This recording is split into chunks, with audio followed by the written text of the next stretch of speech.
জয়গুরু বন্দে পুরুষোত্তমম। আজ আমরা এই ইষ্ট প্রসঙ্গের মাধ্যমে জানব শ্রী শ্রী ঠাকুর স্বয়ং শরীর সম্বন্ধে কি বললেন, আমরা শরীর কী করে সুস্থ রাখব, আর পেটের অসুখ হলে সেটা কি করে নিরাময় করব। শ্রী শ্রী ঠাকুর স্বয়ং বলছেন একজন দাদাকে, রবীন্দ্র নামক একজন দাদা, উনাকে শ্রী শ্রী ঠাকুর স্বয়ং জিজ্ঞেস করছেন, তোর অসুখটা কী?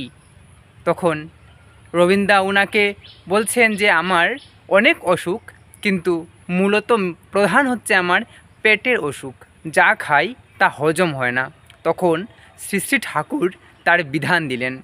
শ্রী শ্রী ঠাকুর কী বিধান দিলেন, কি করে থাকলে আমাদের শরীরের অসুখ আসবে না, কি করে থাকলে আমাদের পেটের অসুখ সারবে, শ্রী শ্রী ঠাকুর স্বয়ং শ্রীমুখে সে তার একটি সমাধান দিয়েছিলেন।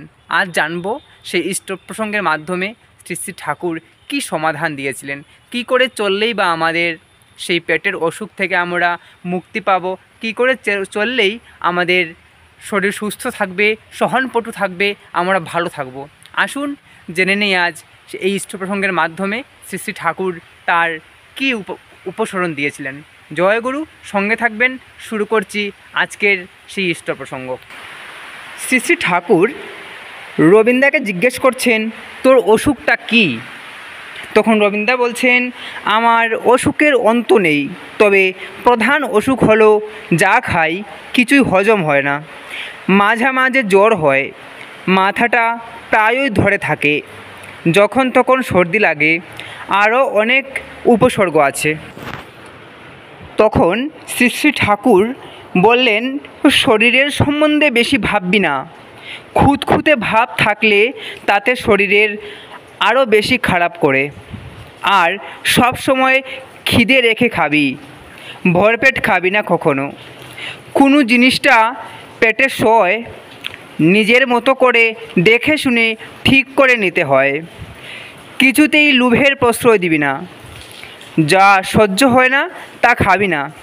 আর খাবার পর কয়েকটা করে গোলমরিচ নুন দিয়ে জল দিয়ে চিবিয়ে খাবি। থানকুনি পাতাটা রোজ সকালে খাবি। পেট ঠিক থাকলে অনেকটা ভালো থাকবি। আর পুদিনা বাটা যদি খাস, ওটা পেট ও সর্দি কাশি দুইই দেখবে। সদাচারে চলবি, যার তার হাতে খাবি না, দোকানে খাবি না। মনের ব্যালেন্স, সমতা যাতে বজায় থাকে সেইভাবে চলবি। মনের উপর চোট পড়লে তার থেকে শরীরের অনেক সময় খারাপ করে। সংসারে চলতে গেলে মনের উপর চোট আসেই। উপযুক্ত মাত্রায় নিয়মিত নাম ধ্যান করলে তাতে মনের স্থৈর্য অনেকখানি বাড়ে। ওতে মানুষ আঘাত ভেগাতে সহসা মুষড়ে পড়ে না, মন চাঙ্গা থাকে। আর মন চাঙ্গা থাকলে শরীরও ভালো থাকে তাতে। আর মন চাঙ্গা রাখার পক্ষে যাজনের মতো ঔষধ নেই। যাজনে মানুষ নিজেকে ভুলে থাকে, ওতে শরীরও চাঙ্গা হয়ে ওঠে, একটা গোলাপি নেশার মতো হয়।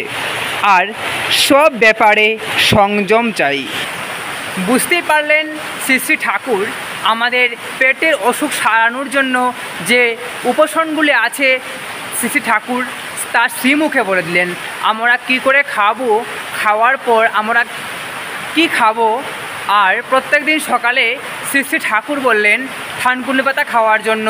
শ্রী শ্রী ঠাকুর বললেন আমরা যেন ভরপেট না খাই, একটু হলেও পেটে খিদে রেখে খাই, তাহলে আমাদের হজম শক্তি বাড়বে।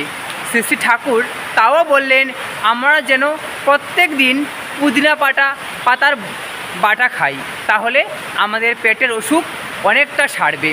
আরও বললেন যেন আমরা যাজনে মত্ত থাকি, যাজনে মেতে থাকি, তাহলে আমাদের মনটা যাজনমুখী থাকবে, আমাদের মনে খুঁতখুঁতে ভাব আসবে না। খুঁতখুঁতে ভাব আসলেই আমরা অসুস্থ হয়ে পড়ি। তার জন্য শ্রী শ্রী ঠাকুর বললেন বেশি করে নাম করো আর বেশি করে মনটাকে যাজনমুখী করে রাখো, তাহলে রোগ আমাদের শরীরে বাসা বাঁধতে পারবে না, আমরা সুস্থ থাকবো। শ্রী শ্রী ঠাকুর বললেন বেশি করে নাম ধ্যানের ফলে আমাদের অনেক রোগ থেকে আমরা মুক্তি পাই, আমরা থানকুনি পাতা খেলে আমাদের পেটের অসুখ থেকে মুক্তি পাই। তাই শ্রী শ্রী ঠাকুর যেমনভাবে আমাদেরকে থাকতে বলেছেন, আমরা যদি সেইভাবে করেই চলি তাহলে অনেকটা রেহাই পাবো, আমরা মুক্তি পাবো, আমরা সেই অসুখের হাত থেকে, পেটের রোগের থেকে।